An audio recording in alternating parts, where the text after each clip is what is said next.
এই জাতিকে সুশিক্ষিত করার দায়িত্ব পেয়েছি। যে যত ট্রোলই করেন না কেন, যে যত অপবাদই করেন না কেন, আমাদের সঠিক দায়িত্ব থেকে আপনারা বিচ্যুত করতে পারবেন না। আমার জিজ্ঞেস করো, স্যার পরীক্ষাটা পেছানো যেত না? বললাম, দেখো, পরীক্ষাটা আমরা নেই, জনপ্রশাসন, আমাদের অ্যাডমিনিস্ট্রেশন সকলকে মিলে আমরা পরীক্ষাটা নেই। এটা হুট করে চেঞ্জ করা যায় না। তবে আমি বিকেল 5টা পর্যন্ত মেট্রোলজিস্টের সাথে, ওয়েদারম্যানের সাথে কথা বলেছি।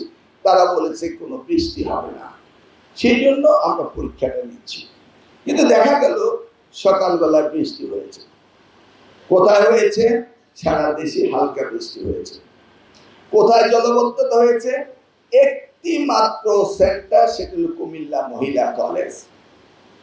এবং আমাদের নিয়ম রয়েছে, দুর্যোগপূর্ণ আবহাওয়া হলে ওই এলাকার ইউনো ডিসি তারা ওই কেন্দ্র বন্ধ করবেন কি করবেন না তাদের সিদ্ধান্ত। তারা ইচ্ছা করলে বন্ধ করতে পারেন, কারণ আমাদের সেকেন্ড সেট কোশ্চেন রয়েছে।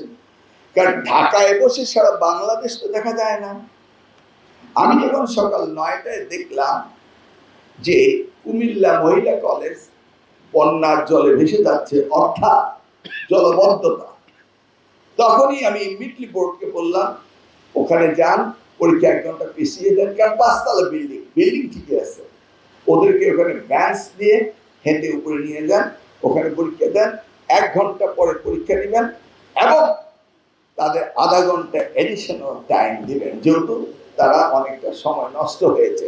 অর্থাৎ 3 ঘন্টার পরীক্ষা 3.5 ঘন্টা দিবেন এবং যে মেয়েটি কাপড় ভিজে গিয়েছে বাসা থেকে কাপড় এনে সবাইকে সুস্থ করে পরীক্ষা দিবেন। পরীক্ষা বন্ধ করার দায়িত্ব কিন্তু ওই এলাকা অথরিটি করে। সারা বাংলাদেশে এটা হয়েছে, কিন্তু একটি সেন্টার বৃষ্টি হয়েছে, কিন্তু একটি আপনারা দ্বিতীয় কোনো সেন্টার দেখাতে পারবেন না। ঢাকা শহরে বৃষ্টি হলে জলবদ্ধতা হয়, এটা একটা কমন টার্মিনোলজি, এটা কোনো নিত্য নতুন ব্যাপার না। সেই জন্যই কিন্তু আমি বারবার বলছিলাম পরীক্ষাগুলোকে আমি এগিয়ে নিয়ে আসবো। যেমন আগামী 2027-এর এসএসসি পরীক্ষা অলরেডি কিন্তু আমি জুন মাসে নিয়ে এসেছি। এটা অনেকেই বিরূপ সমালোচনা করছে। আমি রুটিনও অ্যাডভান্স দিয়ে দিয়েছি। আমি আস্তে আস্তে স্কুইজ করছি, সিনক্রোনাইজ করছি। ম্যাট্রিক পরীক্ষাগুলো নিয়ে আসতেছি জানুয়ারিতে, ইন্টারমিডিয়েট পরীক্ষাগুলি নিয়ে আসছি মার্চে। এইভাবে আমি প্ল্যান অ্যান্ড ডিজাইন করেছি। মেয়েটি আমাকে জিজ্ঞেস করলো, স্যার বৃষ্টির মধ্যে পরীক্ষা দিলেন আপনাদের? আমি বললাম, হ্যাঁ আমি জানি বৃষ্টি হয়েছে, আমি তোমাদের নিয়ে খুব চিন্তিত। সেই সাথে বললাম, আমার মেয়ে তানজিদা, ওর মাথায় একটু বৃষ্টির পানি পড়লে জ্বর আসে ফার্মের মুরগির মতো। সেই জন্য আরো বেশি চিন্তা করতেছি তোমাদের কি জ্বর আসে কি না। সেই জন্য আমি খুব উদ্বিগ্ন। যেটা হয়েছে তো হয়েছে, জ্বর আসে কি না। কিন্তু কি করা যাবে, আমাদের পরীক্ষা তো সকলের সাথে কথা বলে বলতে হয়। সকলেই বলেছে পরীক্ষা নেওয়া যাবে। লক্ষ্মী মা পরীক্ষাটা দিয়ে দাও, মাকে বলো 1 কাপ কফি বানিয়ে দিতে, পড়ার টেবিলে বসে দাও। ইউসি শিক্ষার্থীরা তারা এই ধরনের একটা ন্যারেটিভ, এই ন্যারেটিভটাকে তারা নেগেটিভে নিয়ে গেল। ইউসি জাতি যদি এইভাবে অর্থ কানা হয়ে যায়, তাহলে তো আমাদের ভবিষ্যৎ ভালো হবে না। কিভাবে না আমাকে নিয়ে ট্রোল শুরু হলো, এবং যারা ট্রোল করতে শুরু করলো তাদের কেউ পরীক্ষার্থী না।